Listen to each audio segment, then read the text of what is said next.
p.m. on Monday, October 21st, 2024, and I will call this regular City Council meeting to order. I do want to thank everyone for joining us this evening, and if Councilmember Whalen would lead us in the flag salute. Thank you. I pledge allegiance to the flag of the United States of America and to the republic for which it stands, one nation, under God, indivisible, with liberty and justice for all.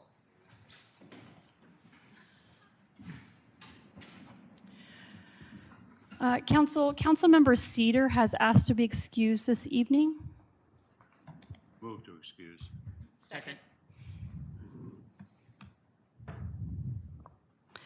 It's been moved by Councilmember Whalen and seconded by Councilmember Strader to excuse Councilmember Cedar this evening. All in favor? Aye. Any opposed? Carried 6-0. And then just to note for the record, we have Planning Manager Stallnecker, Director Madden, Interim Director Robeck, Chief Hernandez, and City Clerk Tricia Summers present this evening. Moving on to citizen participation, just a reminder that the purpose of public comment period at this meeting is for those wishing to address the council on any matter. It's not intended for debate and discussion with the public. And please remember to state your name and city for the record. I'm being told to pause, hang on. And we kindly remind you to limit your comments to 3 minutes. We do have one person, you good? Signed up this evening, and is it Ivana?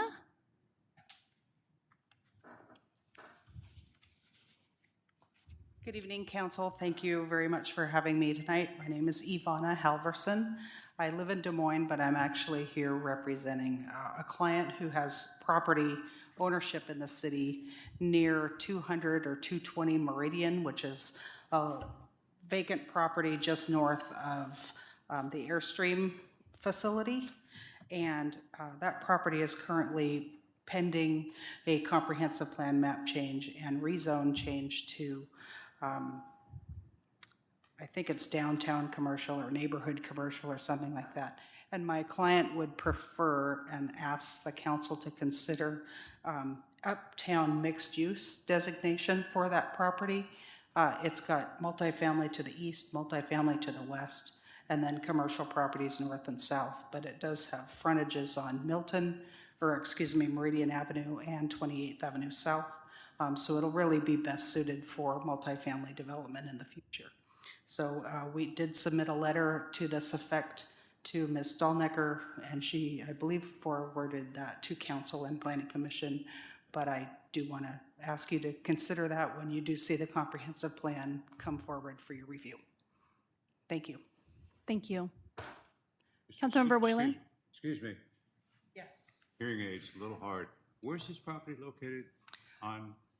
Approximately 200 or 220 Meridian Avenue South, Okay.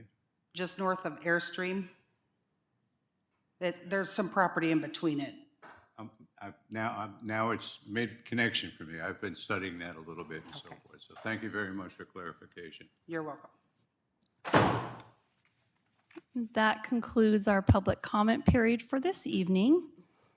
Moving on to additions and deletions. Are there any additions or deletions to tonight's agenda? Okay. Moving on to the consent agenda, I'll take a motion to pass. Councilmember Peretti? I move to accept the consent agenda as presented. Second.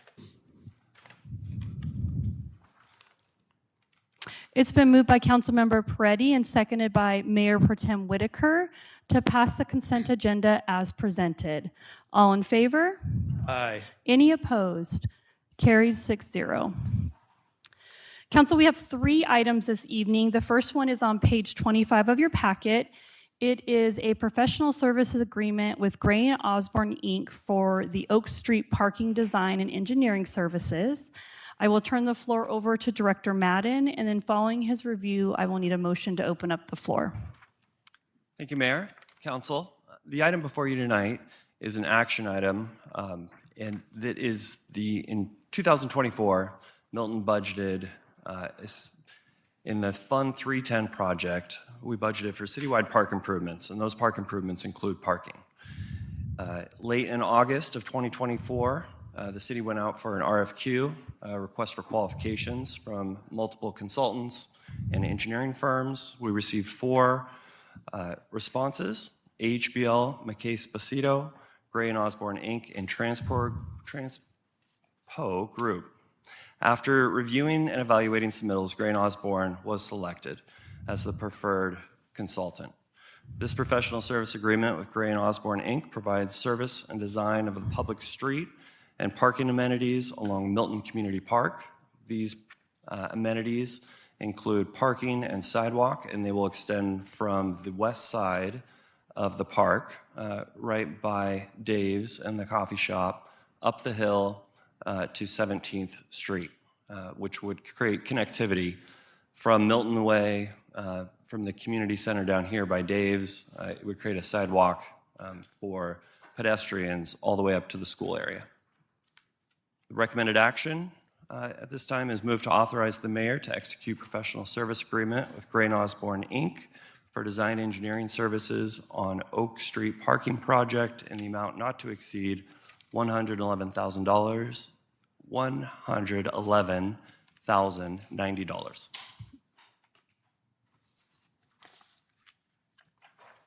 Councilmember Hall? Move to authorize the mayor to execute professional services agreement with Gray and Osborne, Inc. for design engineering services on the Oak Street parking in the amount of $111,090.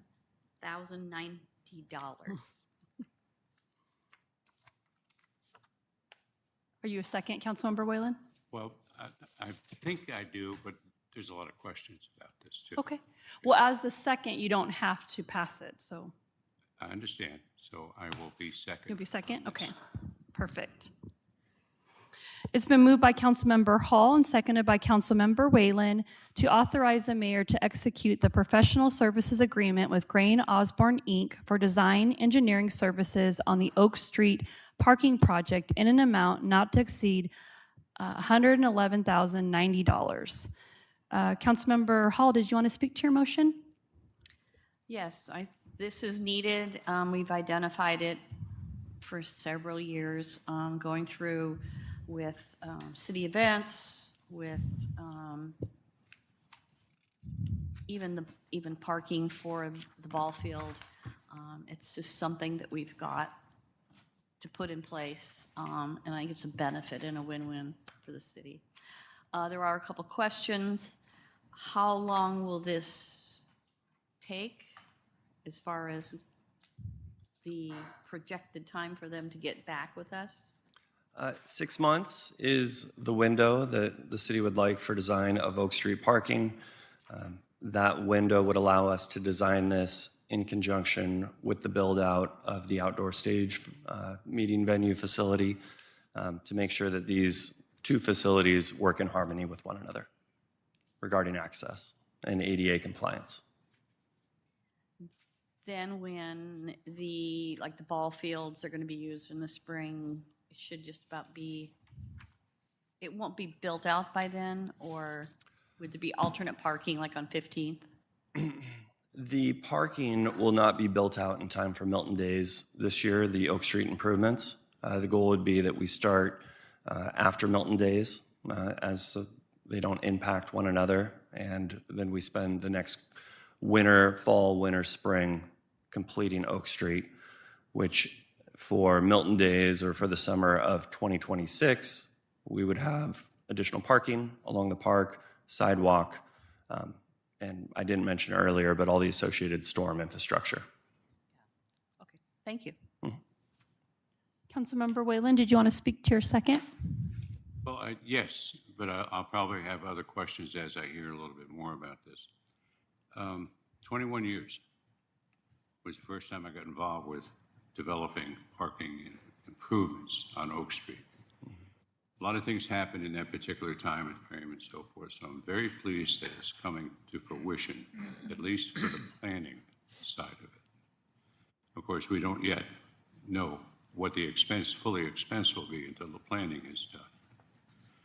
So this includes parking, sidewalks, angled parking, not inline parking, but angled parking. As I understand it, that's the process we've always wanted to move towards.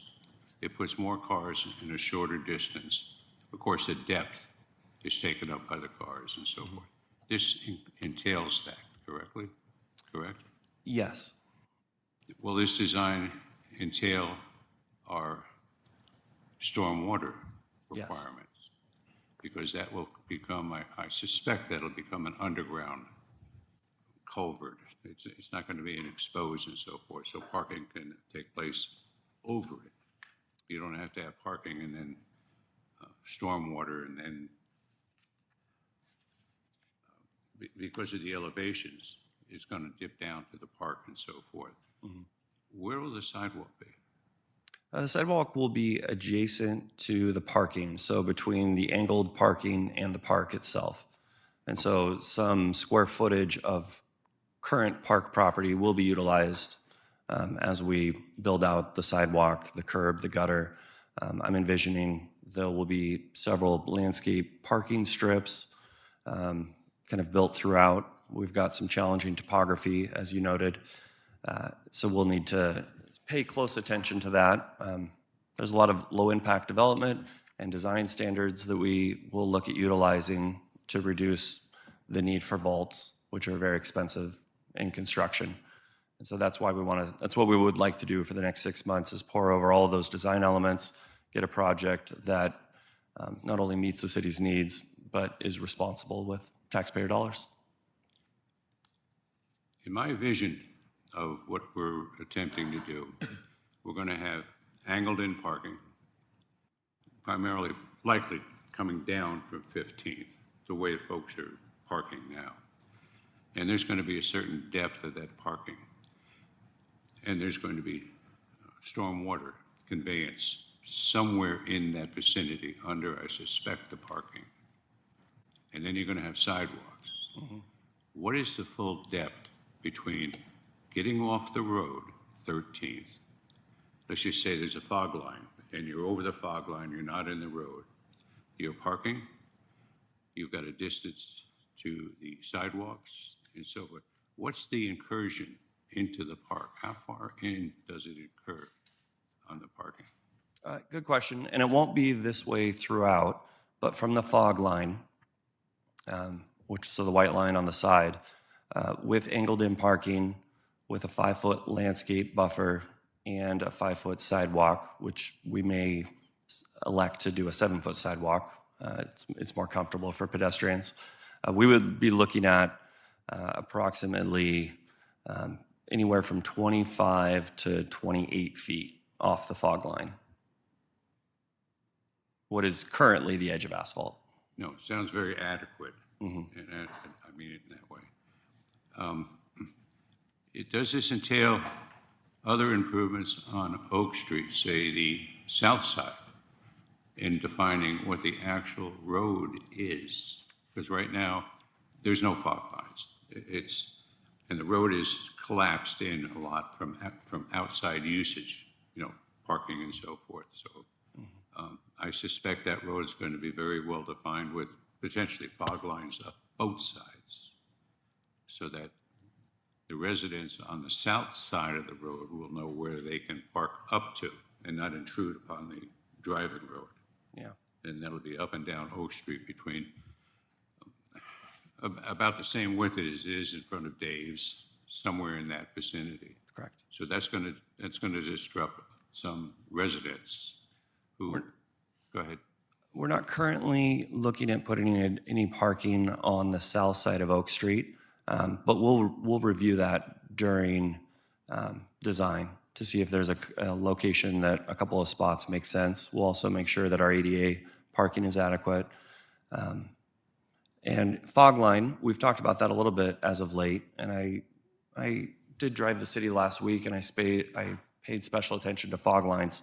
We don't have a lot of fog lines throughout the city. Typically, those are used to narrow roads, but there is a cost associated with maintaining those fog lines. Every 2 years, you have to repaint. And so that's a decision that the city will need to make. Do we want fog lines on every street and every corridor? just from, I will be able to get a full assessment of this, but approximately 15% of our roads currently have fog lines on them, 15 to 20. I wouldn't say it's the norm throughout the city, but we'll look at that. We'll obviously have a new center line. I would envision fog line on the north side of Oak to separate and delineate parking versus travel lane. They usually hatch those. And I asked that question because basically if you've got angled in parking, you're coming down Oak, you angle in and you park. The clarity about where you can travel in that road will be questionable. We've got a fog line going on 11th between Taylor and Oak Street. And there's no real reason for that. We don't have fog lines on 11th between Milton Way and Emerald. And that is a higher priority road. That section is a little higher priority. So I'm just curious to be sure that folks don't impede the process that we're endeavoring to do with adequate parking far enough away from it so it doesn't create problems. Because there are people who park along Oak on quite a few different places, and especially if they have events or something at their house. So I just think consideration for clarity about where you are suggested to park as opposed to where we prefer you not to park, narrowing the road, be defined and declared in this endeavor. I support this, but still more questions to come. So thank you very much, and we'll leave it to council now to talk. Are there any other questions from council? Okay. This is an action item. Are there any questions from the, comments from the audience? Okay. Councilmember Whalen? Well, just to finish and clarify and so forth, if we go through this exercise and we have a good plan and so forth, help me with a statement and so forth as to when do we think this would be accomplished, finished, drivable, parkable, stormwater management and so forth? How long will this project take? Early summer, late spring of 2026, constructed. 2026. Yep. That's pretty much in the time frame that I've seen other projects accomplished and so forth. So the other side in saying this is the disruption on Oak for the residents on 11th, 12th, 13th, 15th, because this also includes some changes on 15th, on Oak Street to the east of 15th, new sidewalks. Correct. And new sidewalks on 15th and so forth. For a residential neighborhood, it's just nice to know an end game or a process. And the more it's clarified to the residents, the easier it will be for the city to accomplish this. Thank you. It's been moved by Councilmember Hall and seconded by Councilmember Whalen to authorize the mayor to execute the professional services agreement with Gray & Osborne, Inc. for the design engineering services on the Oak Street parking project in an amount not to exceed $111,090. All in favor? Aye. Any opposed? Carried 6-0. Council, moving on to our next item this evening. It's on page 45 of the packet. It's another professional services agreement, and this one's for the Hill Tower Park Design Engineering Services. I will turn the floor over again to Director Madden, and then following his review, I will need a motion to open up the floor. Thank you, Mayor, Council. Before you tonight, item 6B is another professional service agreement. This agreement is with McKay Spacito, who I read their name off earlier. They also put in for the Oak Street project. They are a firm that the city has become familiar with over the last few years. The city solicited for proposals for engineering firms back in June of 2024. Three responses were received. Those three consultants were the 6B Workshop, Landscape Architecture, McKay Spacito, and the Burger Partnership. After receiving, we evaluated the submittals. McKay Spacito was selected unanimously by our team. This professional service agreement with McKay Spacito provides design service for the Hill Tower Park replacement project. And then just to go into some details about what this project is and what it is not, this is a design-only contract. It is for design of all of the hardscape and impervious surfaces. There's been discussion about taking the existing parking at Hill Creek or Hillside Park and taking that out towards the street with, again, angle parking. Hill Tower Park has a significant amount of topography for the majority of the park. We'd like to recapture some of that flat ground so we could bring in more facilities and more play structures, have an improved sport court there we've talked about pickleball, the success that we've had up at Community Park. We would like to capture that success and bring it forward again. So this project and this design effort that you're looking at tonight would design all of the hardscape features, all of the impervious surface. It would design sidewalk. It would design internal movement throughout the park. So a trail system to get to the upper park and to the lower. It would also site new play structure location. This cost of $171 will not build out those play structures or storm system, but it'll give us a design that we can then build out certain portions as we receive grant funds or as money becomes available. It would give us a blueprint of how this park will look when it's done. Recommended action is move to authorize the mayor to execute a professional service agreement with McKay Spacito for design engineering services of Hill Tower Park replacement project in the amount not to exceed $171,160.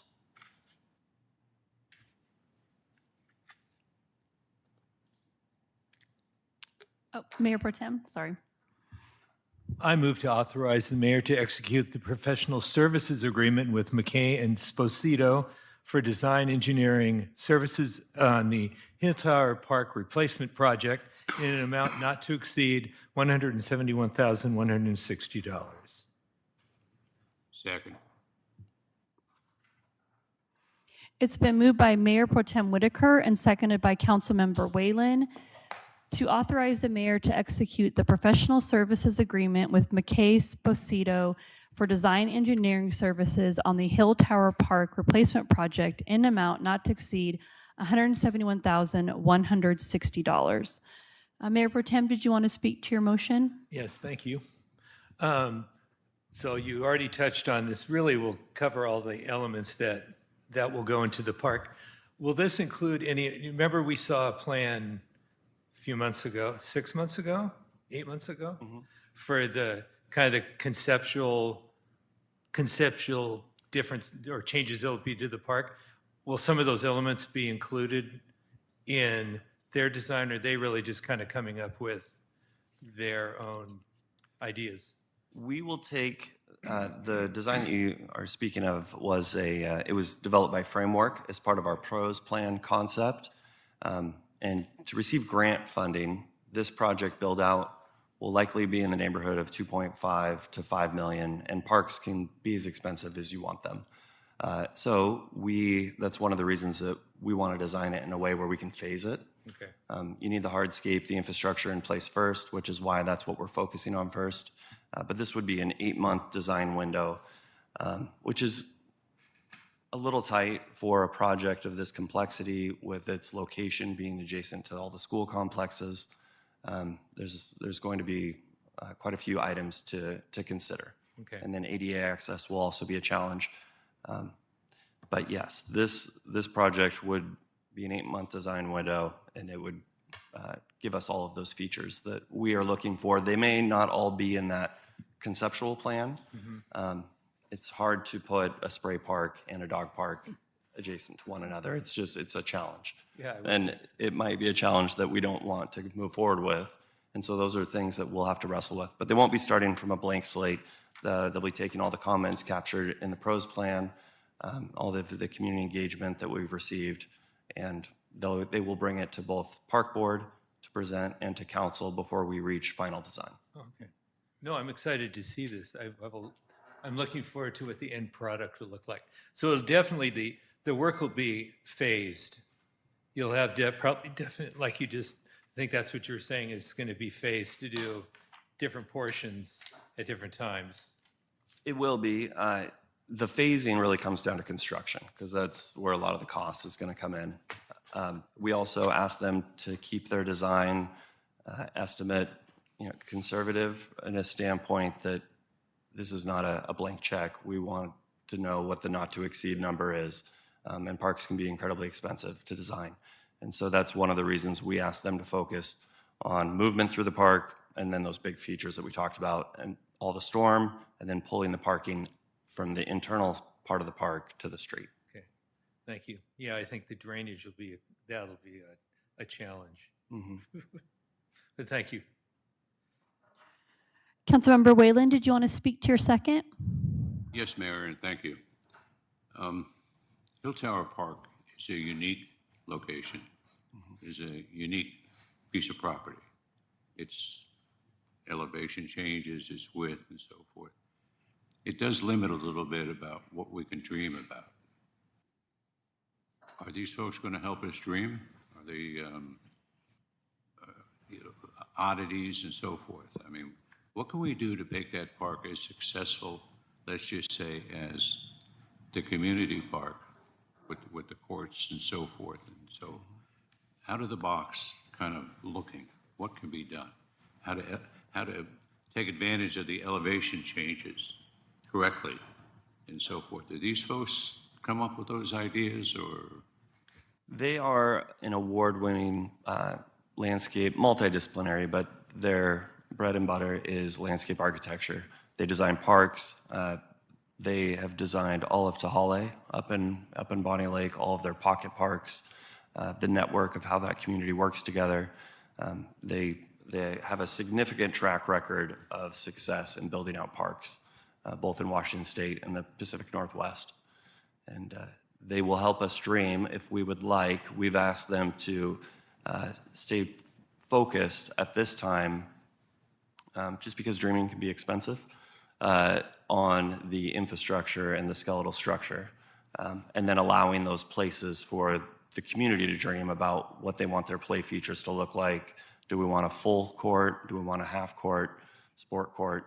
They'll help us kind of dream up those concepts. And if we ask them to, they will give us, a lot of artwork options, amenities that are more interactive for kids' play structures.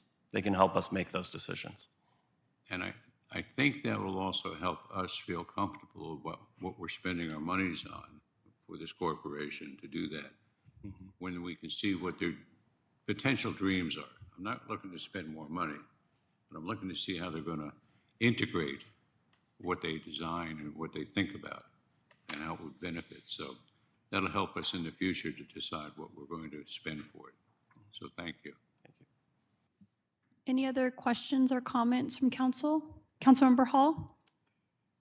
What kind of grants would you be looking for as far as would it be for the play structures or what's out there for grants? We would be looking at a grant. What I think would fit the city and meet our needs is RCO. There are other federal grants out there to make sure that kids have an opportunity to get outside and play and be active. But RCO is for the state granting agencies, really has the most benefit to offer. And typically that benefit is in the range of an 80% fund of the 80% of the construction. It's somewhere between 50 and 80. If you can match a couple of different grants together, then you are getting close to that 80% mark. So the city's contribution, the goal of the city contribution is 20% of overall construction build out.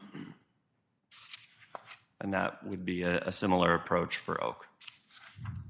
Oh, really? Oh, okay. Thank you. Councilmember Strader? Would it be fair to say that even if we had our old engineer, that we would not be able to complete these projects without the expertise of this group? And also for the prior project that we just approved? Would that be a fair statement? That is a fair statement. Having an engineer on staff allows you to do many things, but typically they would not be the one tasked with designing a park of this nature and this size. All municipalities will look for a specialized consultant.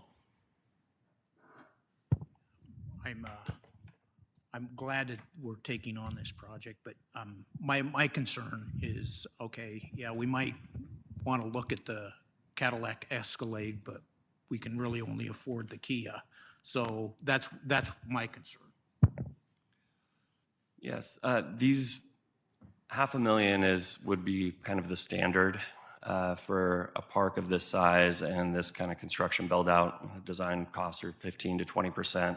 And so we really asked them, this 171, it is a lot of money, but it's not the Cadillac version of a design plan that you're going to get from others.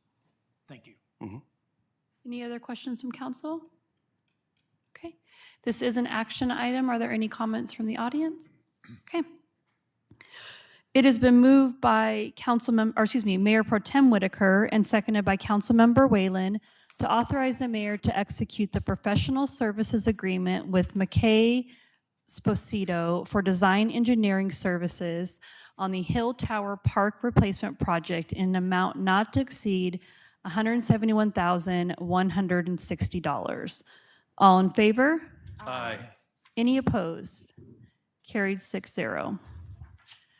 Council, moving on to our last item this evening. It is on page 75 of your packet.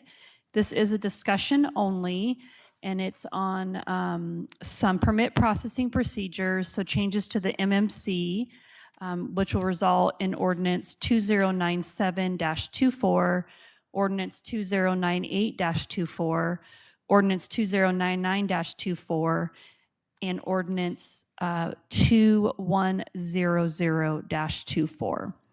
I will turn the floor over to our planning manager, and then we'll just open up the floor after she's finished.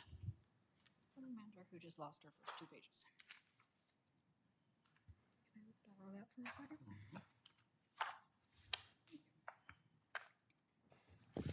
Thank you, Mayor and Council. So tonight is an introduction to, in essence, 4 ordinances that have been reviewed and discussed by the Planning Commission and were recommended at the October 15th meeting. What started the process was that the legislature passed several bills in 2023 trying to address project and permit procedures. The intent is to sort of streamline the process for permit review and approval to get to not get kind of bogged down in government red tape, I guess you'd say. So taking that as the base that we needed to review these, and then looking, when staff started looking, our current procedures for the most part were adopted in 2009. So of course, a lot of things have changed and updated in technology since then. And so it was seen as kind of a great opportunity to review and update to not only meet the state goals, but to improve efficiently overall and address things in the planning and building industry standards that have changed. So I wanted to start just sort of with a brief overview of the permit kind of planning process before we get into what we're changing, to make sure everyone's sort of on the same page. So just as we go down through, there's 4 different chapters that the Planning Commission has recommended amendments to. One is the site plan chapter, one is variances, one is application requirements, and one is permit decisions and appeal process. And so I'm going to start with sort of the bigger changes that I think are the most significant. And then we will go through, and I've broken down each chapter, kind of what I think are the highlights, and then we can go from there. The hope is that we would hold the public hearing at the next meeting in, I believe that's scheduled for November 4th. And if the council is comfortable, it will be on for action. It does need to be adopted by the end of the year. So again, it's another one of those that we're getting closer to the end. So if you turn to page 79 real quick, I'm just going to show just kind of a refresher that the city of Milton, when a permit application comes in, it's going to fall into, basically, if a permit application comes in, it's going to fall into one of the first 5 categories. On the back page, page 80 is type 6. That's legislative. That's what we're doing right now. So type 6 is the city process if we want to change any of the codes. On page 79, this is what a applicant is going to fit into one of these categories. So process type 1 is a building permit. Somebody's building a single family home, they're adding on, they're wanting to do some clearing and grading. It comes in, we review it, it meets the code, it goes out. Process 2 is similar, but it's got a little bit different. It's more of a land use where a lot of type 1s are more maybe building permits. Under type 2, you're still doing the, again, it's still routine, it's still staff level, but it's things like home occupation permits, design review, which are usually tied to something else, maybe the final review of a subdivision. They are approved by staff, but they are, let's see, type 2, where type 1, if it's a building permit and somebody objects, it goes to Superior Court. In process 2, if somebody objects, they don't like the staff level's decision, it would be first appealed to the hearing examiner and then would go to Superior Court. And so it's considered more of a land use. That's the kind of the distinct difference there. Process 3, again, staff level, but it's staff level with notice to adjacent property owners within 500 feet. And then again, there's a written report that can include some either conditions or different things. And these are things like minor site plans, short plat, SEPA. And I have another form that I'm going to hand out after we go through this that takes these and gives you some examples, true examples of what the code, what would fall into that right now under the current code and where they would change under the proposed. Process 4 is those bigger things that go to the hearing examiner. So currently that's major site plan, conditional use. Again, the approval is by the hearing examiner. There is a notice of application that is mailed to properties within 500 feet. There's a neighborhood meeting, a public hearing, written reports, and if it is appealed, it would go to Superior Court. And then the type 5 is very rare. You actually have done one, which is unusual. This was when we did the Lloyds, that you did the actual, the master plan part. So it went to the hearing examiner, but she didn't make the final decision. She recommended it to council with conditions and stuff. And so type 5 is quasi-judicial. It's an application, so there's limits of how much public intake you can do, but it's sort of a combine between the hearing examiner and the city council. So then, again, real quick, there are some changes to that we are proposing, where those things fall. And so that, you want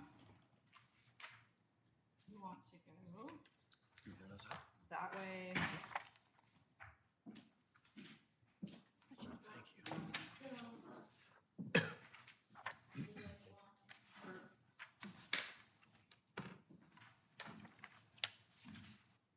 So again, we'll get into these changes in more detail as we get into each of the chapter sections, but I wanted to visually kind of highlight what I think are the biggest changes when it comes to processing.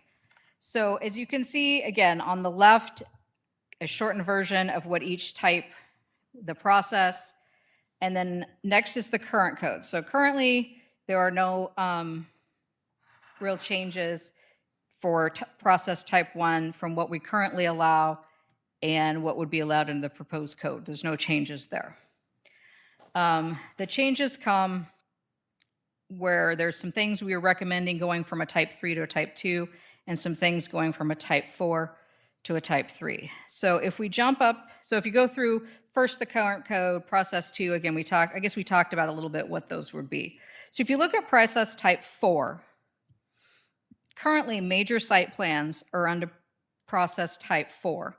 That means that we do notice of 500 feet, we hold a neighborhood meeting, we hold a public hearing, it's approved by the hearing examiner, and which is based on criteria of what they have to meet.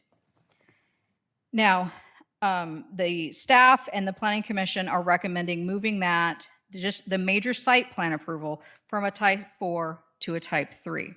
Now, you will see that conditional use permits are staying type 4, which is the church and Mernon Apartments. And this is why. So Sherwin-Williams, which was about 3,000 square feet, is a commercial one-story building it was built in a business zone. It is allowed outright. It is a business. They had to go through a neighborhood meeting, which outside of maybe council members and planning commissions, maybe one person attended. And then again, at the public hearing, I think outside of those two groups, I don't believe anyone else attended. When the car wash went in, again, it's a neighborhood meeting, it's a public, so it's more expense, it's more time. And I think the only person who came to the car wash neighborhood meeting, other than a council member, was a member of the rival car wash who kind of wanted to see what they were doing. So, and then like Greenwood Townhomes, that's off of, was that 28th, 29th, that goes through, up by Alder Ridge. It's like a 9-condo multifamily. It's a multifamily project in a multifamily zone. It's allowed outright. When we sent out the notices, the only people who responded were the immediate neighbors, which we met with, and they had some questions and some concerns, which in the most case, the applicant had already resolved them because he had met with them as well.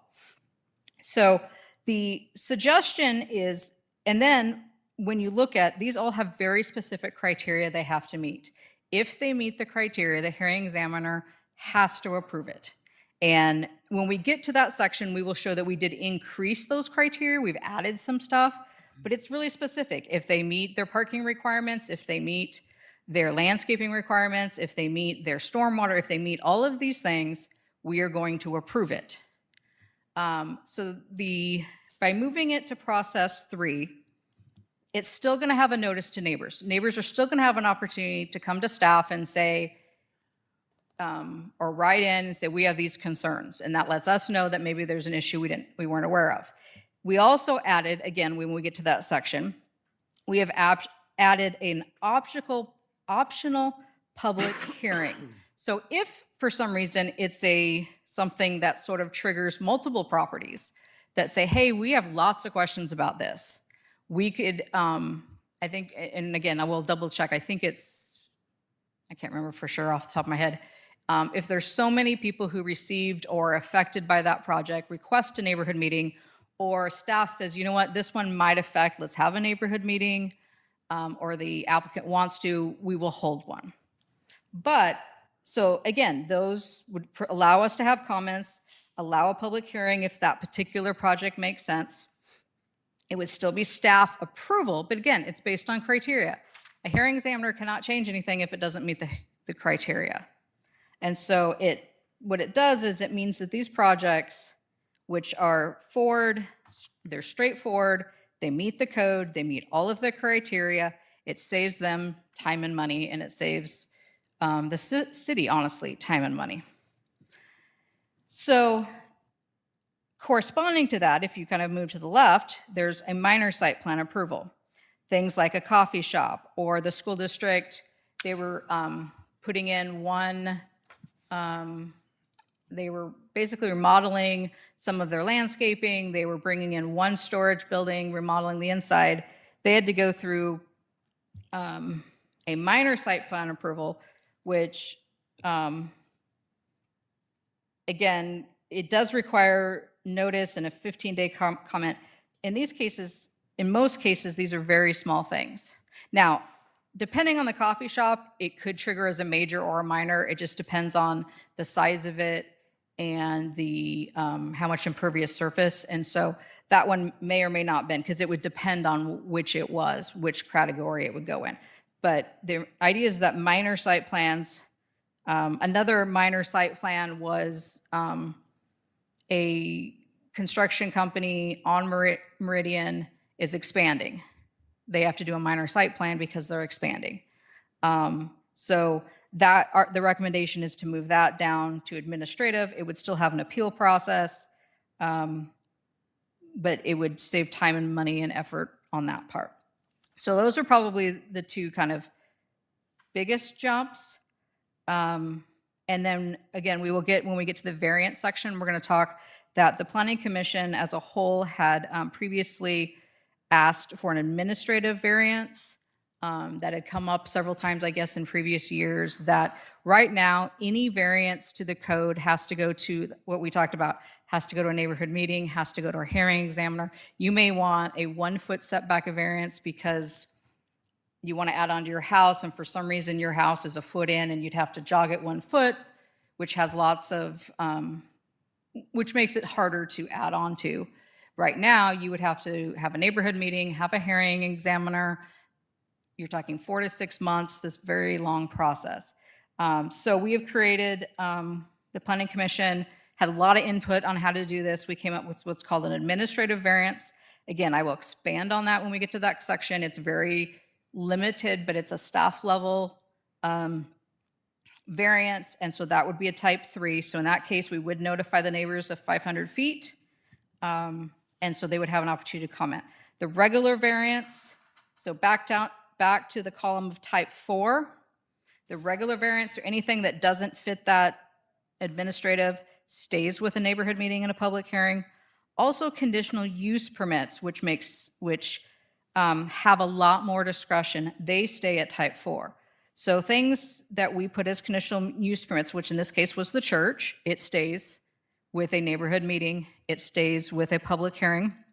The Mernon Apartments, they are multifamily. It's a multifamily project, but it is in the moderate density. So for that to have multifamily, it needs a conditional use permit. So conditional use permits would stay. Those are things that do have a lot more discretion because there's the feeling is that they are less, again, in this case, you're putting a church in a residential zone. You're putting multifamily in a traditional single family. There's something that makes it not outright the same. Where a commercial building in a commercial zone, that's what you're there for. So those would stay as conditional use permits. We also, we've also done a few increases to some of the noticing criterias to address some of the current concerns. So when I get, we'll look at that too. But this is, I think, the biggest to kind of look at. And then one last thing, if you kind of go down to the bottom, the green, the site-specific zoning map amendments. So what we're doing right now with the Planning Commission and Council is considered citywide. We're citywide looking at the future land use map in the comprehensive plan. We're citywide looking at the zoning. Those are all legislative. Those are all type 6. Type 6. So if, let's say after we adopt all that, next year, one property owner comes in and says, hey, I want to change my zone from X to Y, that's considered a site-specific zone. It has a very specific process that the state says you have to follow, and it's just about identical to what we do in type 5. And so staff's recommendation is to put it in the type 5 because in essence, it's nearly identical. There's a couple, it's closer to a type 5 than it is to a type 6. So currently our code says, zoning is this unless it's a site specific and then do it this way. So there was all these and then do it this way. But when we looked at type 5, it really is all those and do it this way. So the recommendation is just to move that up to make it cleaner. So we will come back to each of those changes a little bit as we go through the specifics, but I wanted to put in everyone's mind how the process works. So if you go into, so the first section is there a preference for red line or clean? I'll stick in the red line unless I hear otherwise. You want to stick to the clean? It's a little easier some ways. And then you can always compare it back. Well, I found it a little confusing because you have red highlighted, then you have underlined, then you have X'd out. And I'm not sure exactly what that means. So the red is anything we're adding, and the blue with the line through it is anything we're getting rid of. Okay. But I also noticed there's some with red lettering and then a line drawn through it.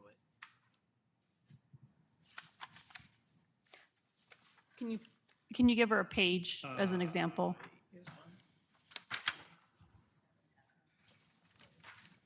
No, it was on one of the charts. 137? The green with the two lines? Oh,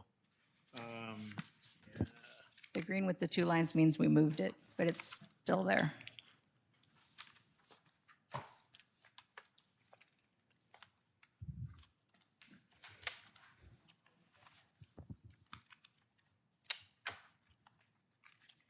Maybe we'll get to it as we get there, and then Yeah. or you can ask me if that works. Keep looking. Oh, it looks like, okay. It looks like for some reason, and that may have been, it does look like the 1762, instead of the, it seems like, yeah, it did change, it didn't make the strikeouts blue. For some reason, it made the strikeouts red. That's just, for some reason, that one didn't get triggered right. And I don't know if that's because it went back and forth, so. Is that on page 75? If it's, 147. if it's got a line through it, whether it's blue or red, it means we're getting rid of it. So I'm not sure why it changed on that one chapter. So starting with, so if we start in the clean section, so we're going to start on page, let's see, 103. That's the ordinance. As you go through, I'll do it myself to kind of make sure. I still need the back half of that page, I'm sorry. Does that need changes? So we're ready. Oh, why? I just want to, it would be easier to go through the strikeout area because then I can see this it is was what's before? adding in Okay. and this is what's. Yep, so is that okay? We're going to do the strikeout. Yeah. Thank you. I have notes on mine. I don't So know where- page 81. Maybe I took it to the room. All right, so back to page 81. Okay, so the purpose of this chapter, we're kind of going backwards if you notice too. We're starting with 71 because that's it's sort of, again, kind of big view and then get specific on types. So we talked about moving some of the major minors around, adding the administrative variance. So the point of this section is to really outline what are all the details of how do you process it? What is the steps that the applicant takes? What is the step that the city takes?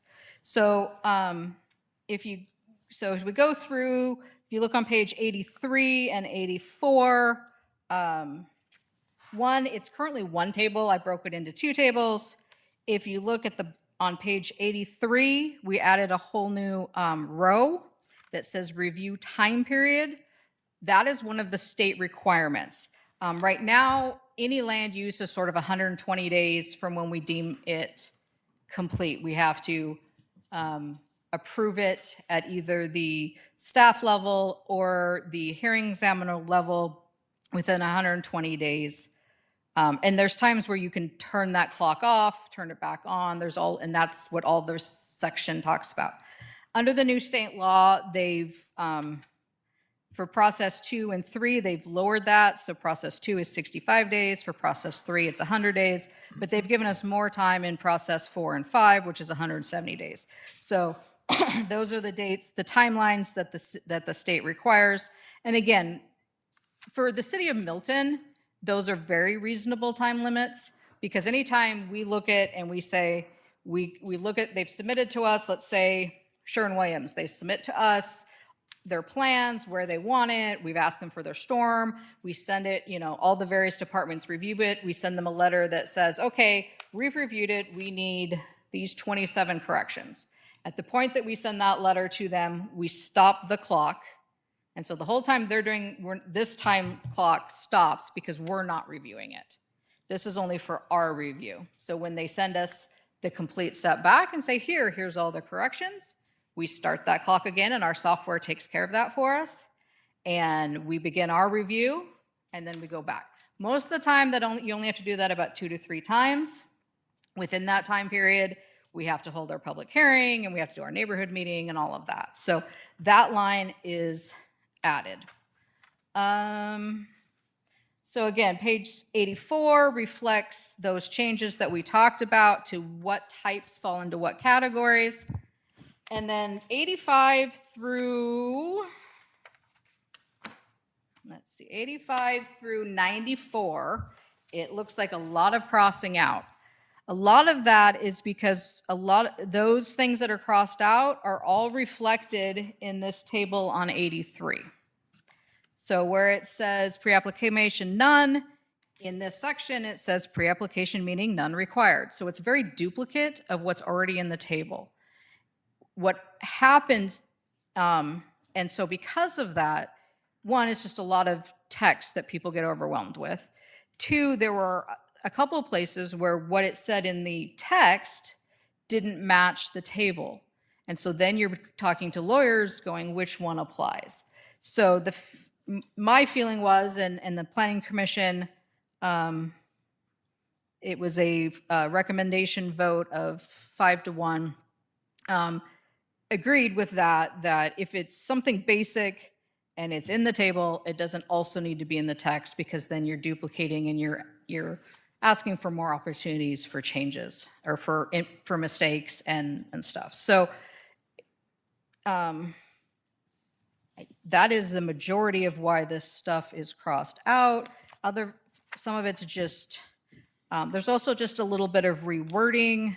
Again, if you do look on page 87, this is one of those changes that, because 87 at the top where it's red, C1, under what we talked about that we've recommended moving major site plans from a type 4 to a type 3.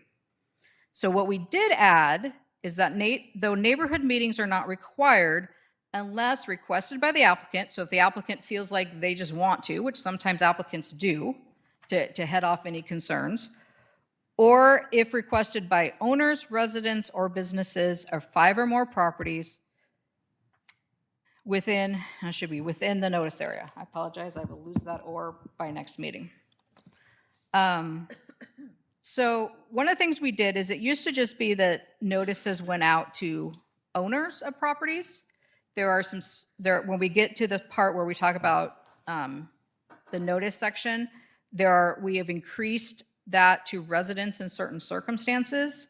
We've also increased it to people affected by a project. So let's say, yes, so the warehouse, if it was done again today under this, it would still require a public hearing.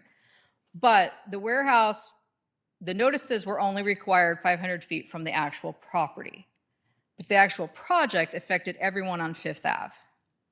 So some of the changes when we get to the specific notice section, and that's reflected a little bit here, is it says we will send notices to the 500 feet or 1,000 feet, whichever that particular one does, and anyone who's directly affected by the project. So in the future, if we have something similar where it's the property, but we know that they're going to have to fix a street or fix a bridge, those residents will get notices, those property owners, and if it's big enough, property owners, tenants, whoever, both will get notices. So we're sort of, while we're downgrading a little bit, we're increasing in other areas. So this is saying, again, if it's a hot topic and we have a bunch of people, if at least 5 say, yes, we would like a neighborhood meeting, we'll provide that.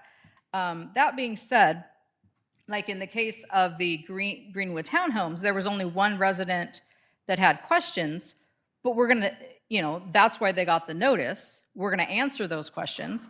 If they request a meeting, we're going to reach out to the developer and say, hey, they'd like to meet. And my guess is the developer's going to be more than happy to, because they want to resolve those issues that are brought up. So it's just saving, it may be changing the look of some of that, but it's still going to be responsive to those projects that are going to impact neighborhoods. So we've added that language there. And we'll stop at the end of this chapter and then do a round of questions before we go on to the next ones. Again, zipping through. Okay, so let's see, city council, yep, all good, all good. So yeah, so again, a lot of this is already in the table. It was sort of expanding it, which just felt, like I said, it ended up, there's at least 2, if not 3 places where it contradicts, and I'm trying to prevent that in the future. On page 95, you will see that those new timelines are there. And then there's some language trying to kind of clean up. It used to be the 120-day clock, now it's variable. So we've renamed it the review time overview. And then if you look on page 96, again, trying to outline very specifically as you go through. So like, it talks about the review time. If you go down to the middle of the page for C, inactive applications, we've added language that specifically says, because I've been having applicants who will turn stuff in, give you the first round, and then it sits for a long time. And so it kind of says, they're like, oh, we're not done yet. Can we have an extension? And there's just sort of there's projects that sort of hang on. And so we've added language. Some of it's from the state. Some of it is we've added ourselves to make it very clear that this is when an applicant has exceeded their time. They've given this much time. We're to give a warning or a reminder. And if they don't get it within, basically in this case, not responsive for more than 90 days, then we can determine that either it's incomplete or it's been abandoned or whatever, and then they would have to start over. And like I said, Sherwin-Williams, it came in, they did their work, they did it, they're done. I've got others that they're kind of like they're piecemealing, and then they'll sit on it until we remind them, and it'll take a couple years. And so trying to get them to be as efficient as well, not just us. On page 97, you'll see the term, it previously was notice of complete or incomplete application. I've just, the more term I'm more comfortable with is determination of completeness. This is extremely important, and this is part of it too. That, like you said, that review time from the city starts when we have determined that that the application is complete, that they have provided us everything on the list. And so that's one of the things is you want to make sure it's very clear what constitutes a complete application. And so we've added language that says, and some of this has to do with the way our software system works, but you can give us everything, but if you haven't paid, it doesn't count. And if and so there's a couple things in there that I've added language-wise just to make sure it's very clear that this is when that clock starts.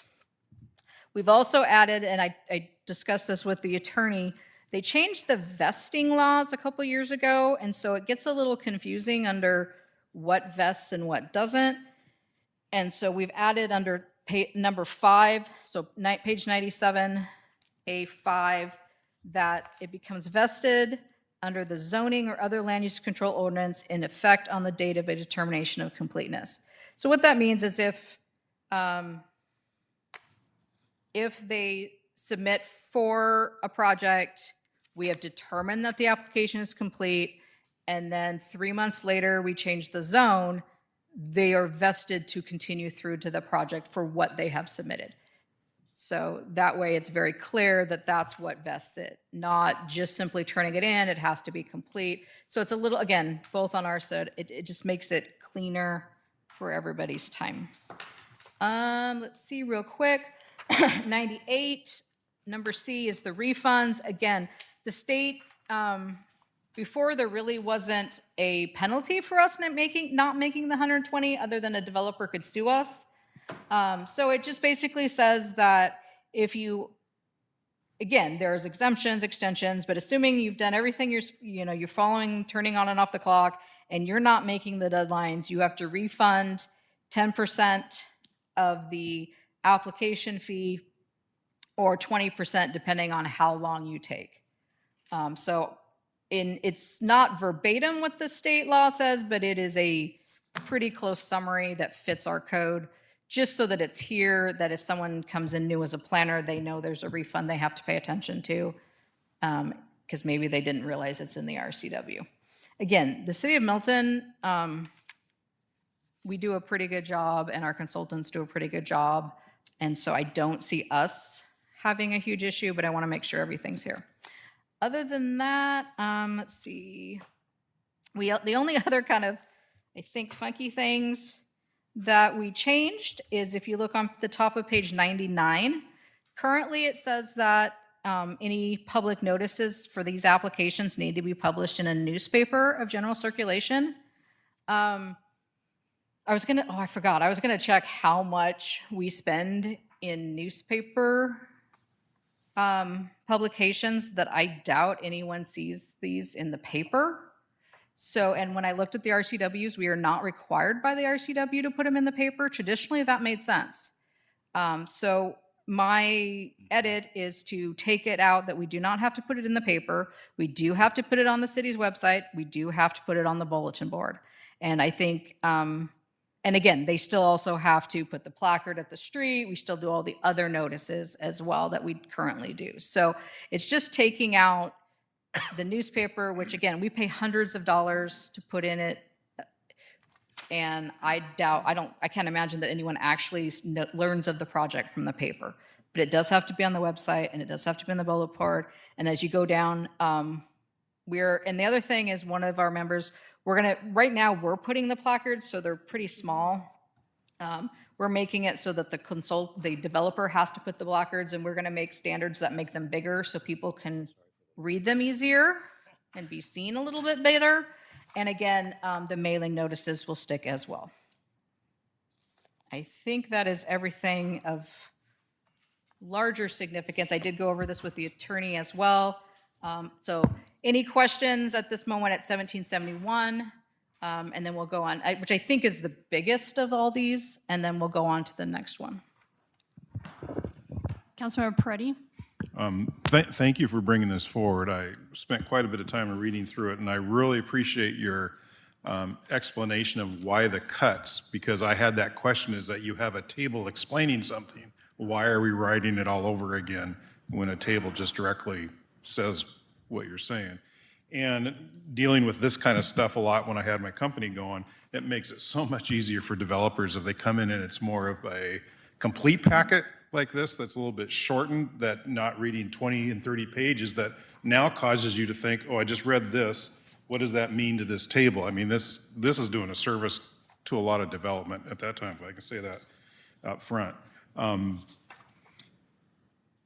then my other question is, so this did go through, this has been a process in Planning Commission, and they've had discussion, and I'm sure robust discussion about and those directions. And the process with them, is that completed now because they have now viewed this?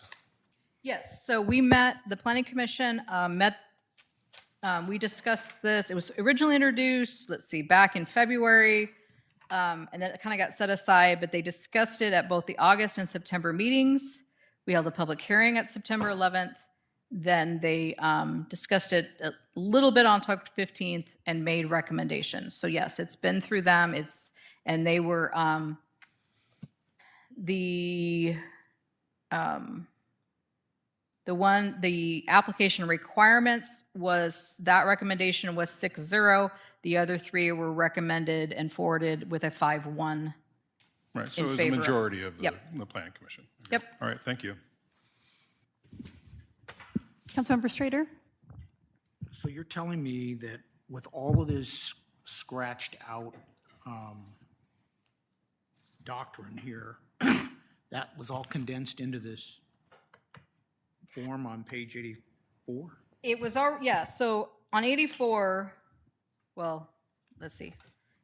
On 83, the table has pre-application, whether they have to have a pre-application meeting, where they have to have notification, where they have to have meetings. Yes, all of that was also, it was basically just duplicated information. If you look at process type 1, it said pre-application meeting, none required. The table says pre-application, none.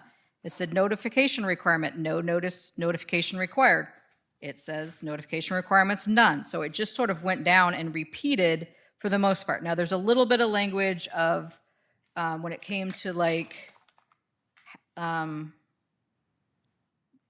for written, written report, there was some language of what it should or shouldn't contain. The problem with that is some of that is that can change depending on what you're doing, because a building permit is different than a clearing and grading versus whatever. So it just, you sort of simplified it and just said that the permit or the approved final short plat or approved boundary line adjustment shall represent the decision.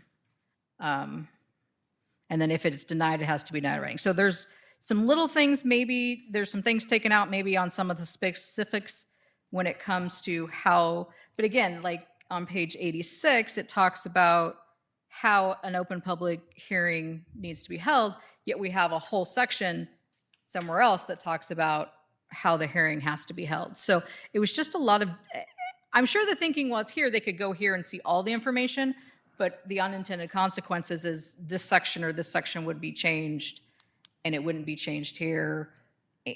And so it's probably, and I don't know that anyone's going there to read it. We're more, in a lot of cases, we're giving people those handouts and we're having those meetings. So, yeah.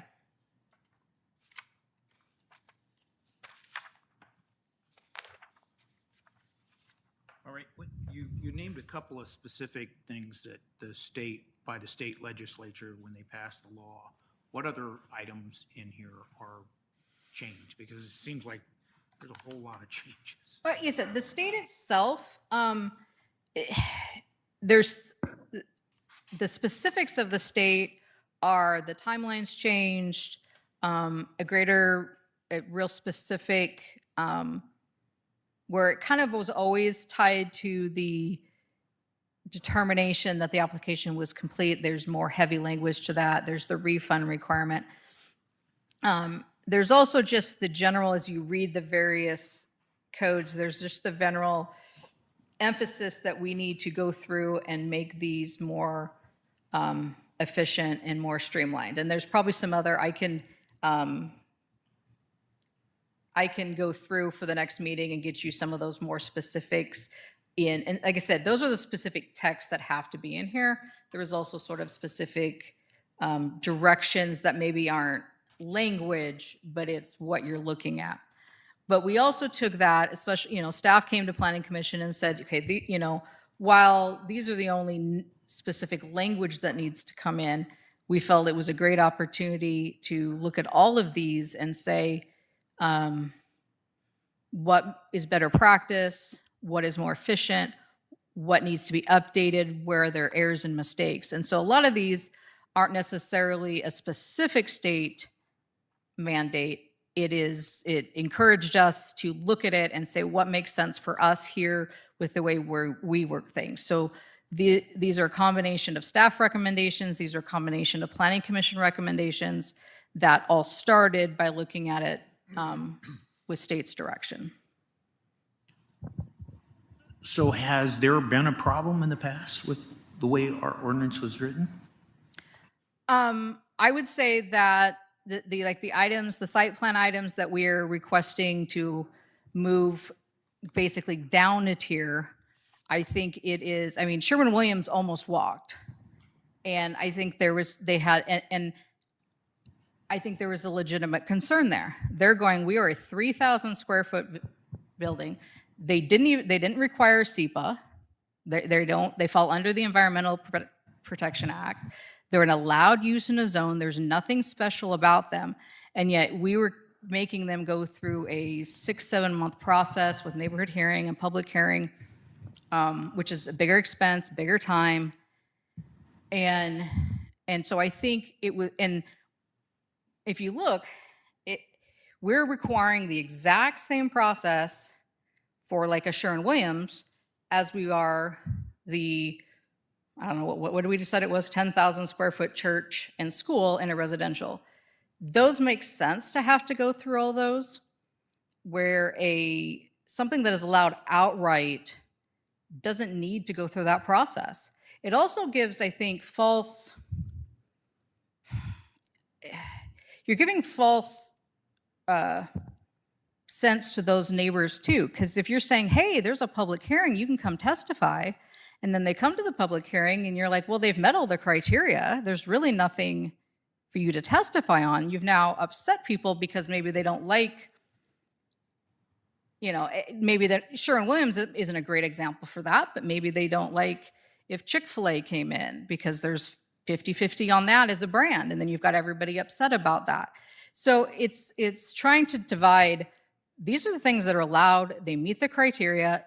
We are letting people know they can have their comments. We can review them. We will respond to them. But if it's allowed outright, it should be, again, thinking of comparatives. And we did this with the Planning Commission. We compared things. There is what did I say? It's the house that's going in on the lake is a 6,000 square foot house with garage. That's twice the size of Sherwin-Williams. And all they are required to do is a building permit.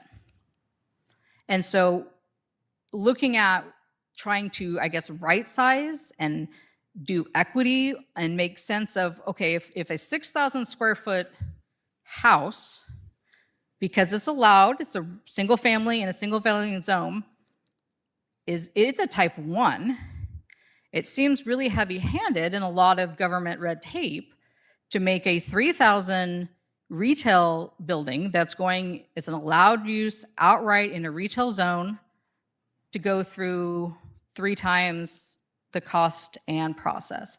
And so trying to look at it that way. So that's why, again, for things that are of substance, and I think it's anything that's over 4,000 square feet or has certain amount of square footage of impervious, will still be a major, but it'll be, we'll still send out notice, we'll still put up the placard, but it's not an automatic has to have a neighborhood meeting unless there's people who have concerns.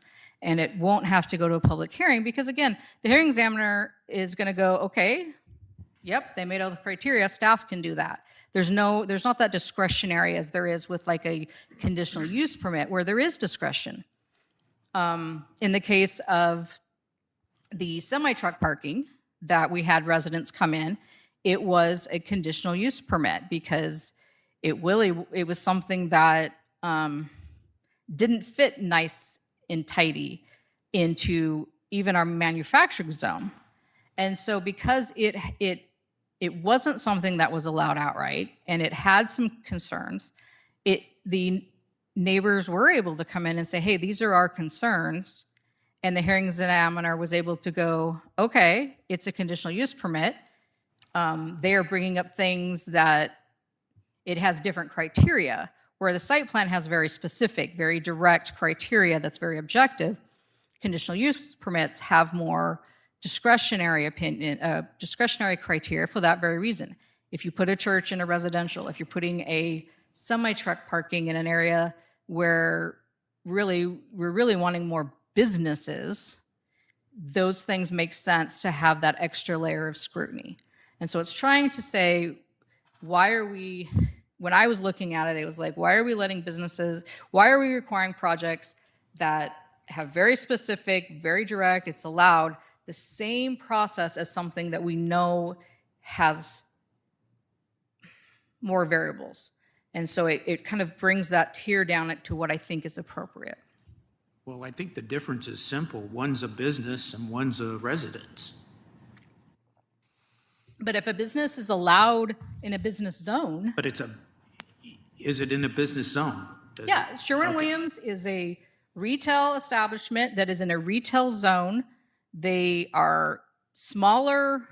They don't even, like I said, they don't even meet the threshold for an environmental SEPR review. They meet all the criteria. They're one story. In most cities, that's an outright, I mean, some cities don't even require as much as we're still going to require. That did shock me when I checked with some of these cities. They would have just had a building permit and they would have been done. We're still going to make them do a little bit of notice and stuff. So that's what I'm saying. It's a business zone, and if they're building a business building, I'm not sure, I do not believe that they should have to go through extra hoops when they've met the criteria that we have laid out for them. But isn't that in the language of the ordinance, though? Even though they're in a business zone, but they butt up against a residential zone?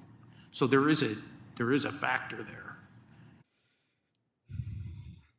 I guess that would be again, we have standards that address some of that. So if they meet those standards, then there's nothing that you would object them from if they meet the standards. And it is staff's job to make sure they meet those standards. And those are very objective standards. They have setbacks, they have parking requirements, they have landscaping requirements. And again, it does have, if the neighbors come in and they say, we send notice, and the neighbors say, hey, my house is here, can we make sure there's no lights? Staff has the same ability as a hearing examiner, and most of the time staff would have already done that. Staff would have already gone, oh yeah, that makes sense, let's work with the developer, because staff does most of that work ahead of time to make sure that all those things are addressed, because my hope is when I do go to a hearing examiner, there is nothing in those it's checking, yep, you've done your job. And so staff would still work with them for those things. But again, it's very objective criteria. It's in one of the chapters, and we've added that, and we can look at that a little bit more when we get there. But it's the idea of putting those objective approvals at the staff level, putting the more subjective decisions at the hearing examiner level with a hearing. So I'm sure we want to avoid the subjective part because that's a problem. But I think the key thing is if you've got business butting up against a residential area, I think those residents, the residential area, should have a voice or should be included and their concerns brought to light. So that. And again, they will get a notice. There will be a 15-day comment period. It won't be in the formal chambers, but they still have an opportunity to review it, give comment, be on the record. If they disagree, they would have the same right to appeal that they would have to appeal here, and that appeal would go to the hearing examiner instead of Superior Court. So it still gives them the rights to look at that. And I guess I would say if the concern is that we feel like we don't have enough, maybe there's a standard that we eventually want to do to improve between if a commercial zone is it, and actually right now we do have codes that say if it's a commercial business next to residential, we already say they have to have extra landscaping, they have to have fencing, they can't have the light shining. There's already those things that they have to meet. And so those are there. If we felt like, well, we need to add to that, then that's something that Planning Commission can look at.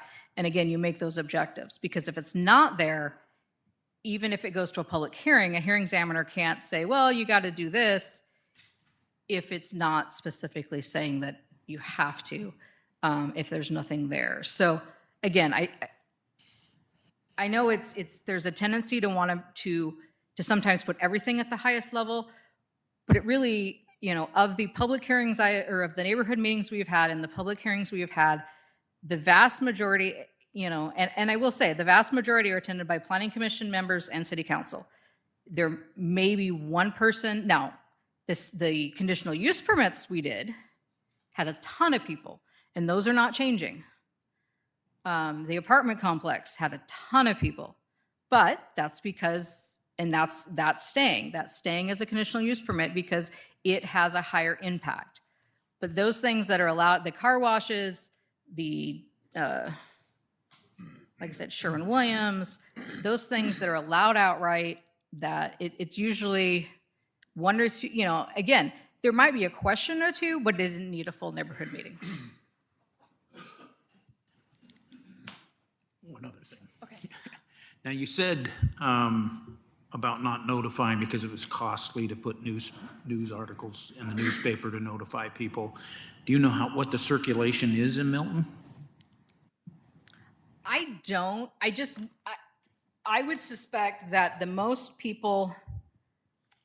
people that I talk to who have questions either live next to it, so they got a notice in the mail and they saw the yellow placard, or they're signed up for the website's disbursement, and when we put it on the website, they get an email or a text saying, hey, this project is coming up. I honestly do not believe that anybody is seeing stuff in the paper, which now it's down to, I think, 3 a week that's paper, the rest are online. I just don't believe that anyone is seeing the paper, is going to the paper to look for the notices for Milton. If you're looking for what's going on in Milton, you're going to go to our website, or you're going to get a direct notice because you're right there, or you're driving around town, or once it's out, it gets on the Facebook, social media, and everybody knows about it. So I just think it's unnecessary in this day and age. I think it was very important in the past. I just don't think that it's effective today, especially when you weigh the cost.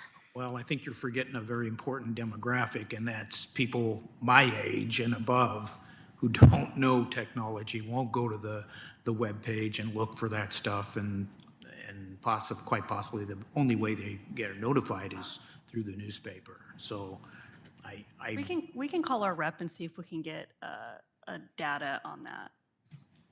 yeah, And again, why it came up is because we realized RCW doesn't require it, and we do spend a significant amount of money, but we can see if we can get the data on how many people have subscriptions in Milton. yeah, I think that's a good question to ask. So Okay, we still have 3 more sections. Is there any more comments on this section? It does get a little easier, I think. Okay. Are there any more questions on this section? Okay. I just want to make a comment that I'm of his age, and I think it's a great idea not to do it in the newspaper, because I don't know anybody on my whole street that gets a newspaper, or in my blocks that get newspapers. But I watch him deliver. I could tell you each house that gets delivered in the morning. Councilor As Hall, we I'm can just walking by. Yeah, we can just have you walk around and see. Have a town crier. All right, move on to the next section. And again, it'll be back for hearing next week. If you think of any questions along the way, that works too. So the next one's really easy. Really easy. Zip right through it. So the next one is on page 117. So all this is again, what we talked about is those timelines are very contingent upon complete applications, which means we have to provide the applicant, this is what we consider a complete application. And so this is the table that is in our code that says, depending on the project, this is what you have to submit with us. And so there are some things, some of this is just rewording. Like we know, like originally it was a master application form with notarized owner and agent signatures. Now we just require an application. It comes in by email, and then we send out our email with the link that lets them upload everything. And I've checked around, and notarization is, again, no longer something that's necessary, and it's just, and the application is set up for like an electronic signature, and there's a way that Adobe does that, so that's good. Things like currently it's certificate of sewer availability. Pierce County Sewer regularly informs us that they do not provide certificates of sewer availability, so we can't require that. What they can show us, an applicant can say that they have given us proof of sewer review, that they have submitted it. So again, there's just certain languages, words and terminologies. We have added cultural resource assessment, as we are the majority that a portion of Milton is in the reservation.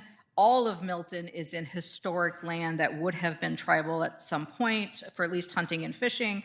And so whenever there's a SEPA, and if you go to the one page, it's only one, I guess it's two things. So for a conditional use permit and a major site plan approval, if the tribe always requests a cultural resource assessment, so we might as well just tell them up front, they're gonna need to do it. It's a pretty straightforward, basic report, similar to an environmental report. It's also a protection for them, so if they do end up finding something, they can say, hey, we did the report ahead of time, and then they just go through a basic process. So, and then I just talked to Madden, and some of these sections, we talked to the engineers, just double checking, what is it that we need, what is it that we don't need, and making sure that this section is current. And it does have at the end that obviously we can add things if we need to. And there are, so yes, so that's all this section is saying, this is what you need to turn in if you're turning in this type of application. Are there any questions on this section? Okay.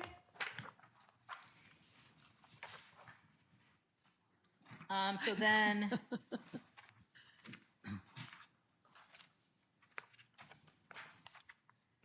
all right, starting on page 136 is the variances section. So this was one that a couple of members of the Planning Commission had actually requested discussion and the addition of what's called an administrative variance.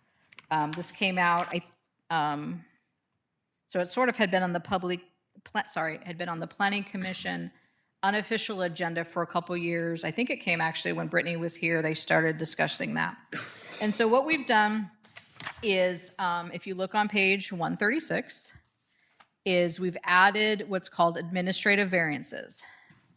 So variances that do not exceed 20% of the standard for bulk and dimension regulations. So this is setback, frontage width, square footage of the lot, shall be considered administrative variance. That's the only, so staff, if it fits those criteria, staff can review if it meets the criteria and approve. Everything else still would go to the hearing examiner with the neighborhood meeting and such. So again, it is limited to 20%. So if it's, if the standard is 100 feet and they want to reduce it by 10 up to 20 feet, it could go to a staff level. And then if you go to page 137, kind of starting a couple things. The top has the reminder that the approval of a variance does not mean that it's a new standard and does not guarantee that future variances can be approved. And then it goes through and it is sort of kind of added and reworded the criteria. And that went through a couple rounds with the Planning Commission, and it also got reviewed by the hearing examiner to kind of get, trying to find that line where it makes, that it makes sense for them to have a variance, but not make it so that everything gets a variance. So in essence, it has to be unique circumstance or hardship, or industry standard means, so like we have a cold storage building. And let's say, because, again, everything else meets the code, but a cold storage building, because of their industry, our limit is 35 feet. They need 38 because of the way the certain racks or the whatever, they might be eligible for that variance because it's it's not huge. There's a valid reason for it. So that's kind of in there. Again, we've also tried to make it a little more specific. If you go down to C, and again, just the granting of the variance will not cause significant negative impact to the public welfare interests, and then to the properties or improvements. Kind of just said like in the area, so we try to define that a little better. So in the vicinity, which we're defining as a radius of 500 feet or an established subdivision. It has to be consistent with the purpose and intent of the zoning code, the goals and policies of the comprehensive plan, does not conflict with other codes or design guidelines. It is the minimum adjustment necessary for the reasonable use of the land. So just because staff can go up to 20 or planning commission can do the more than that, they have to demonstrate to us that, yes, we need it, but this is the minimum necessary. If the industry says they need 37, they can't ask for 45.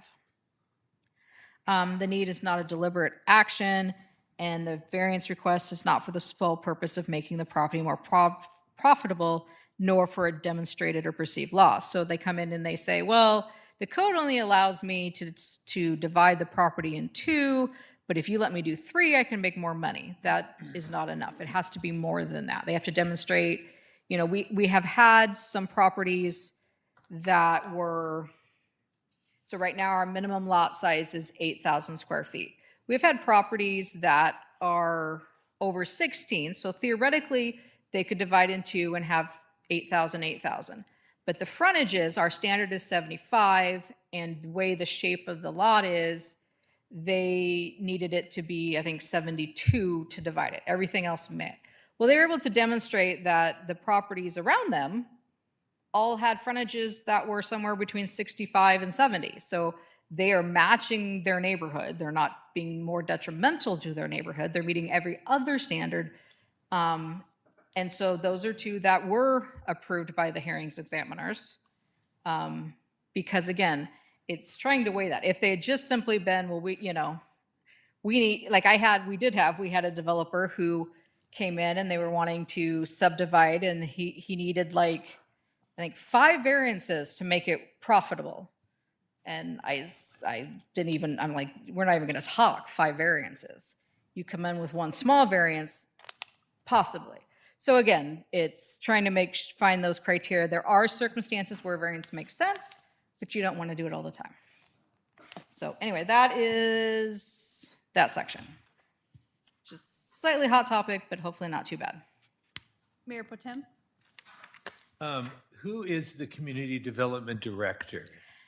It is whoever the mayor chooses, but in this case, it's me. Okay, so And it is Unless a hard. we have the official position on It's board, hard, but- and I keep trying to make it more consistent, and every time I do a chapter, they've got a different term.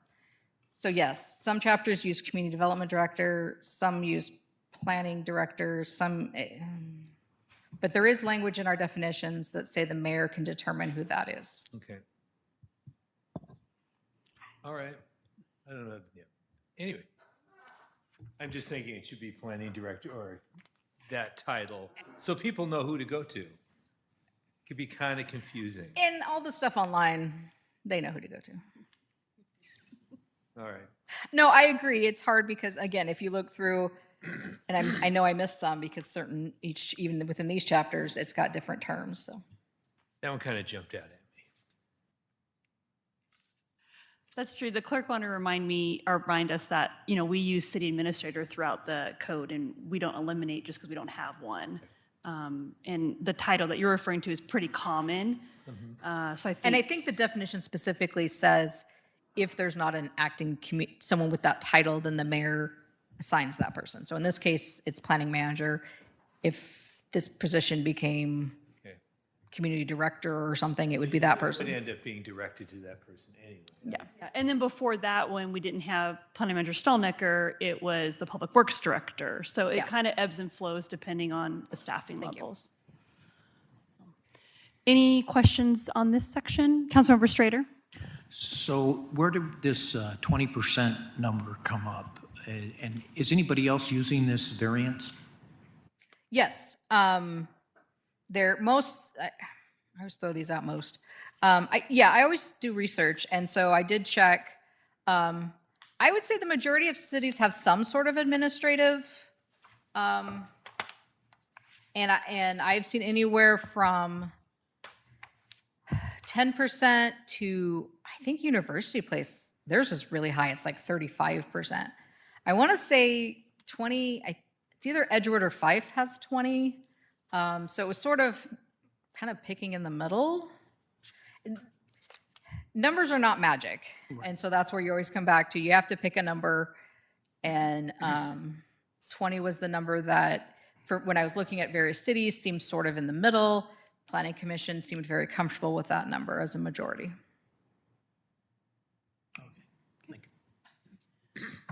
All right. So moving on to the last section. All right, so the last section is the site plan, which we've sort of kind of covered when we talked about processes because we're moving stuff around, but there's a couple other things to highlight. Looking on the first page, just under kind of what falls under each, again, 1 and 2 family dwelling units and subdivisions, because they have their whole another title to themselves, do not require site plan approval. Though often we still require them to provide a site plan of stuff they're doing. Minor site plan approval, we actually, strangely enough, currently our code says if you're creating up to 5 dwelling units on a single parcel of land, staff actually recommended reducing that to 4 and then upgrading the non-residential construction from 2,000 to 4,000 because, again, the state environmental act, we require a SEPA checklist for anything. So it requires this whole other process of environmental review. They have to fill out this whole form and everything, and it has to be reviewed by the state. And their cutoff is up if you are up to 4 and up to 4,000 and up to 20 automobile parking spaces, you are exempt from that process. And so it seemed like a very natural thing to tie this together, that if you hit that environmental and you're going to have to do all this extra, and actually the state allows the city to go even higher than that, but we're sticking to the bare minimum, the basis of that. So it felt like that was a natural, justifiable reason why one was in one category and why one was in another. And so we have matched that. So again, if it's, if you're doing a 4-plex or under, a 3-plex or 4-plex, you would still have to do minor site plan. If you're doing a non-residential construction up to 4,000, it would be a minor site plan. And then if you are adding, again, the state says 20 automobile parking spaces. We decided to put 20 automobile parking spaces or the equivalent impervious surface. So if someone wants to say, oh, it's just a storage area, but it's the equivalent of, 30, 40 car parking lot, we're going to bump them up to the next category. So again, that's sort of why we chose to use that dividing mark between minor and major, because it gave us something to tie it to, which is always nice. And then on page 148,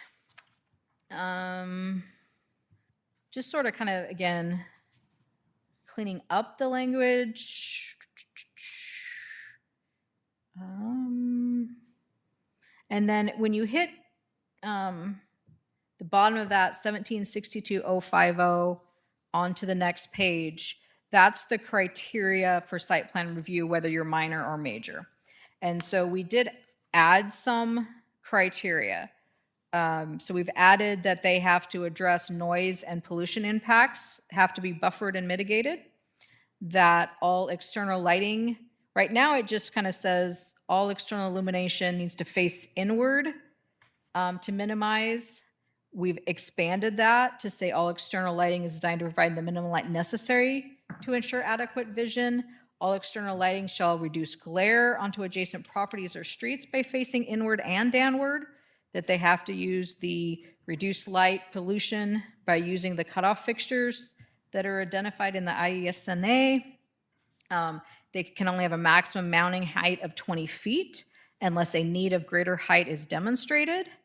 And they have to prioritize pedestrian scale lighting on walkways, entrances, and other areas used by pedestrians. We've kind of reworded the next one, that parking areas are designed to reduce headlight glare associated with internal traffic, so it doesn't affect neighboring streets.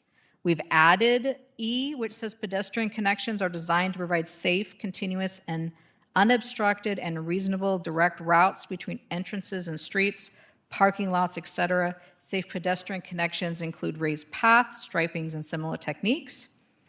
And I apologize, this is where you said the color's different. It must have been because I sent it to the attorney. When I sent it back, Word must have changed a setting. So anything that is struck out is recommended going. Anything that's red or blue is added. Appropriate bicycle storage racks, lockers, and other supporting furnishes are provided. We put that, again, it talked about on-street drainage, but we are specifically tying it with our stormwater chapter. And then it says, the next I is a solid visual and noise barrier composed of fencing and or landscaping separates the property from adjacent residential uses. So those are things that we have kind of beefed up and tried to add to those approval criteria. And then the time limits, again, we're not changing the time limits, we're just sort of, I found trying to interpret the time limits the way it was written a little bit challenging, and so we were trying to just make it clear that your site plan expires within 1 year. And again, it currently says unless a building permit is issued. Well, bigger projects, it's very hard to sometimes issue that building permit the first year because you're doing civil site work first, depending on how big of a project. And so we've just added that unless a site development permit or building permit has to be issued. So you need to do that in the first year. You can have up to 4 extensions. But all building permits for all structures have to be issued within the 5 years of the site plan, or they have to do a new site plan for anything that's left over. So that's more just sort of clarifying and making sure it meets all of our current stuff. And then the last little bit on 150, again, it's sort of saying that, because you have a site plan, you have a building, let's say it was it was a paint store and now it's going to become a gym. We would look at, they don't necessarily have to go through the site plan approval again unless they're increasing impervious surface, they're increasing the traffic impact, or the parking required. So in that case, they would come in for a tenant improvement. They say, we want to change it from this use to this use. Our department would say, okay, give us a traffic impact and a parking, and there's certain national standards. They would submit that to us, and we would either say, okay, a lot of times it's the same or less, or if it's more, then they have to pay the difference if it's an impact. So, all right, done with that. Are there any questions on this section? Okay. So this will come back in 2 weeks at the November 4th meeting. There will be a public hearing, as Planning Manager Stolnecker already mentioned. But in the meantime, if you do have any questions or need clarification, feel free to reach out before November 4th. I gotta figure where mine went. Okay, so moving on to council reports. We'll start with Councilmember Whalen this evening. Nothing to add right now. Councilmember Hall?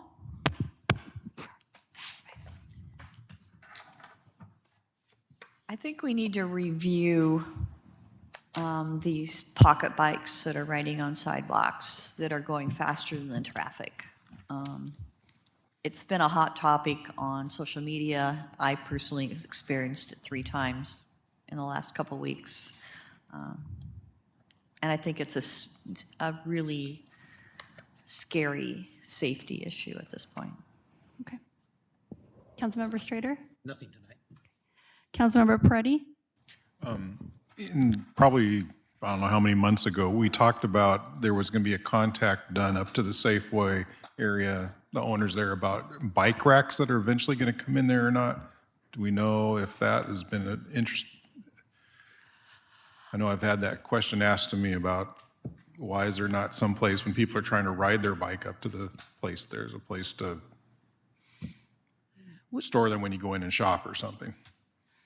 We can connect with management again. Last time I connected with Wendy, she said she was approved to put them in, but that's been quite a long time. So I can follow up with her, and then if it needs further action, then a director can handle it. But yeah, they did say they were going to put them in, so we'll find out. Okay. And I would just encourage them to mention it to the, if there's a manager and assistant manager at the store, sometimes that's more powerful than us, but we will follow up. Yeah. Councilmember White. Nothing for me.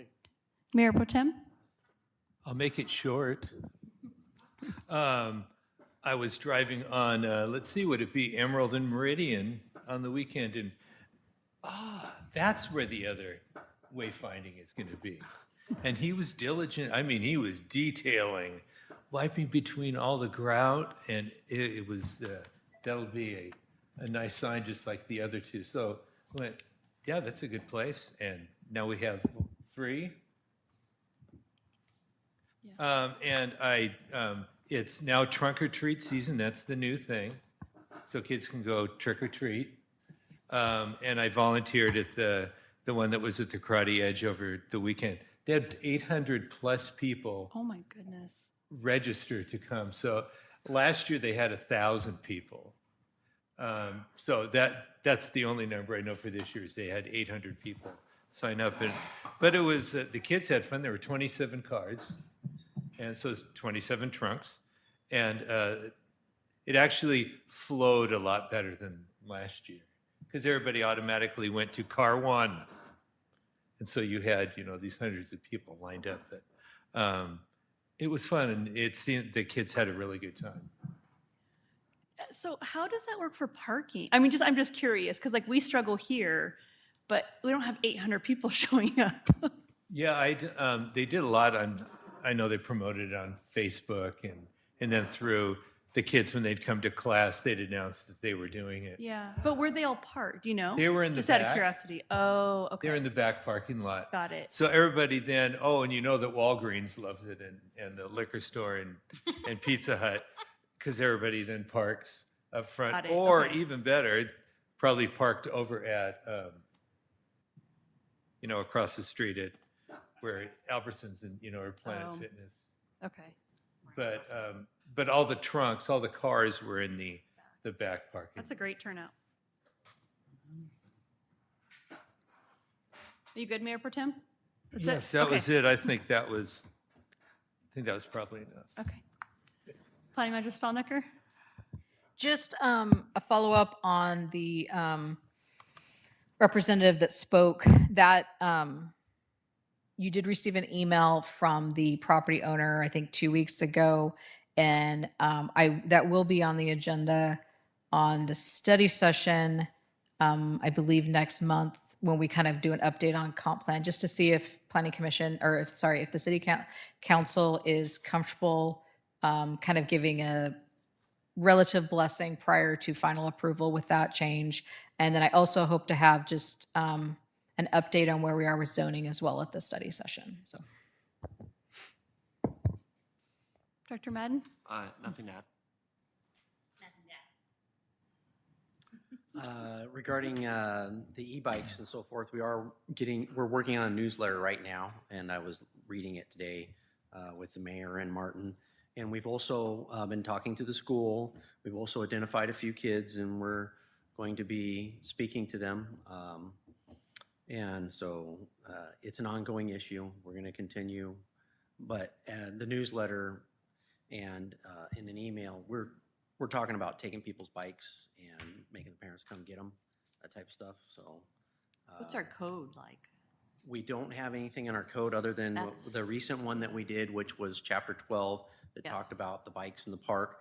I was looking on MSRC, and there are examples of other cities that have tightened up their regulations regarding e-bikes and so forth. And so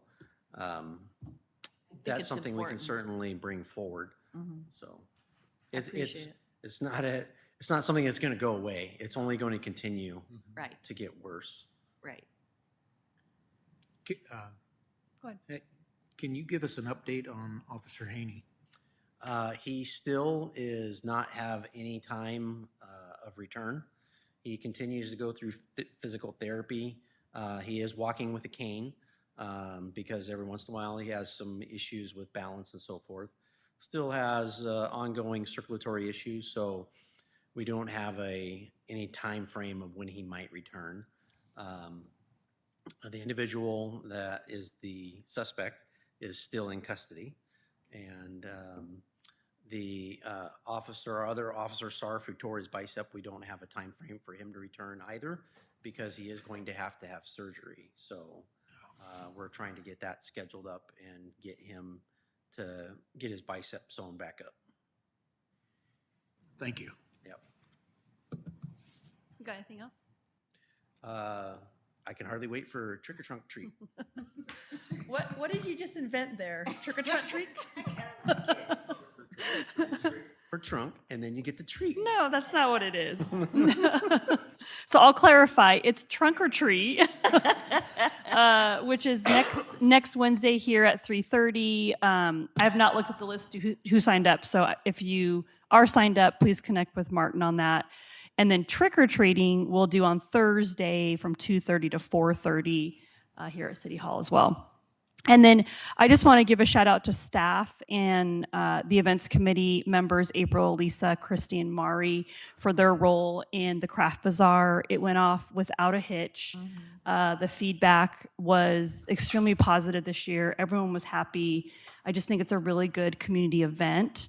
And without staff's role and the events committee, it just wouldn't be possible. So big thank you to them.